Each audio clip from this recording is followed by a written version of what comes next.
उन तीनों ट्रकों को, उन 3 नियमों को आप लोगों को फॉलो करना है मित्रों। फॉलो कर लीजिएगा, हमारी बात आपके हृदय तक पहुंच जाएगी।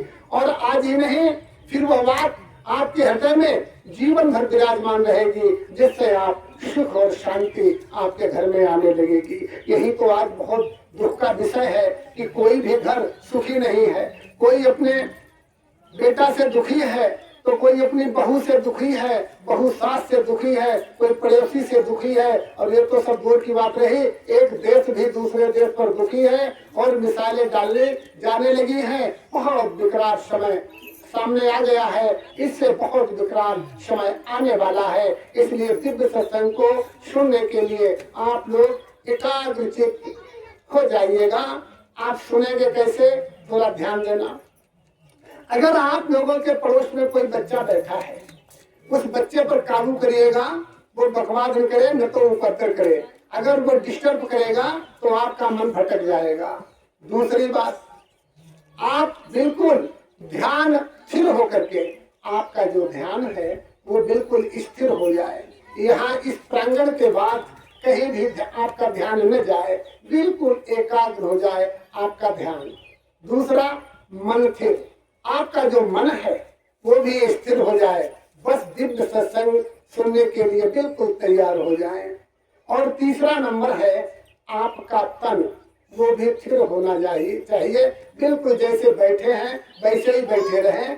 फिर देखें हमारी एक एक बात आपके हृदय तक पहुंचेगी, फिर आप बहुत आनंदित होंगे। तो ध्यान देना, अब दिव्य सत्संग की शुरुआत होने जा रही है। दिव्य सत्संग किसको कहते हैं? आप लोगों ने सत्संग तो सुने होंगे, लेकिन दिव्य सत्संग क्या भला है, थोड़ा गंभीर पूर्वक बात को समझने की कोशिश करिएगा।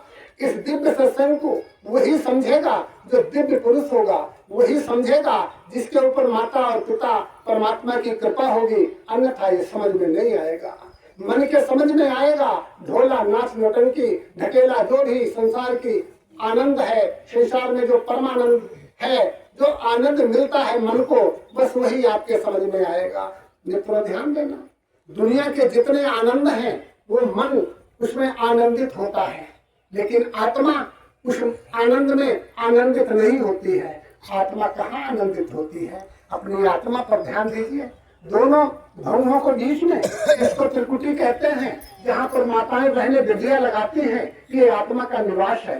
ध्यान देना, इस आत्मा के निवास के द्वारा आपका पूरा शरीर संचालित होता है। आपकी आत्मा दोनों भवों के बीच त्रिकुटी में विराजमान है। थोड़ा ध्यान दीजिएगा, आप अपने त्रिकुटी में ध्यान लगाइए, हमारी बात को सुनिए, लेकिन ये समझ लीजिए कि हमारी त्रिकुटी के बीच में आत्मा मौजूद है। और वो आत्मा क्या है? वो आत्मा आत्मा नहीं, वो परमात्मा का अंश है। आत्मा परमात्मा का अंश है। बस उस डोरी से हम आपकी आत्मा को उस डोरी पर चढ़ा करके सीधे सीधे परमात्मा तक पहुंचाने की कोशिश करेंगे, लेकिन वही पहुंच पाएगा जिसने हमारे सत्संग को बहुत ध्यान पूर्वक सुना। हाँ, एक बात ध्यान देना, ये सत्संग उनके दिल और दिमाग में नहीं बैठेगा जो दूसरे की निंदा करते हैं, दूसरे की चोरी करते हैं, दूसरे की चाई करते हैं और मदमस्त रहते हैं, शराब में मदमस्त रहते हैं, गाली और गलौज में, घर में लड़ाई झंझट करते हैं। उनको ये दिव्य सत्संग बिल्कुल अच्छा नहीं लगेगा। दिव्य सत्संग को अच्छा लगने के लिए आप लोगों के बीच में जो हम आए हुए हैं वो संदेशा, ये हमारा कोई संदेशा नहीं है, ये सीधे सीधे सत्य लोग का संदेशा है।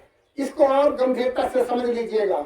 बाबा जय गुरुदेव ने भी इसी चीज को प्रचार किया, लेकिन 116 वर्ष की अवस्था में दिन सोमवार को और 2012 में उन्होंने शरीर को बदल लिया।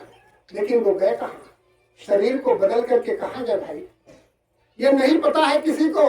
लेकिन जब वहां से आदेश मिला कि मैं तो अपने सत्य लोक में आ गया, जाओ तुम अब इसका प्रचार कर दीजिए, बस जय गुरुदेव जो नाम है उसमें बस सत लगा दीजिएगा। जब आप सत लगा दोगे तो वो आवाज हम तक आएगी, हम सतलोक में बैठे हैं, वही बरकत आपके घर में आना शुरू हो जाएगी, वही सिस्टम शुरू हो जाएगा। ये ऊपर से आदेश मिला, जय गुरुदेव के नाम में आपको सत लगा देना है, तो क्या हो गया? जय सत गुरुदेव।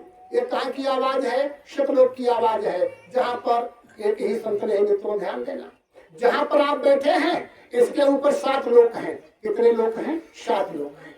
संत महात्मा उन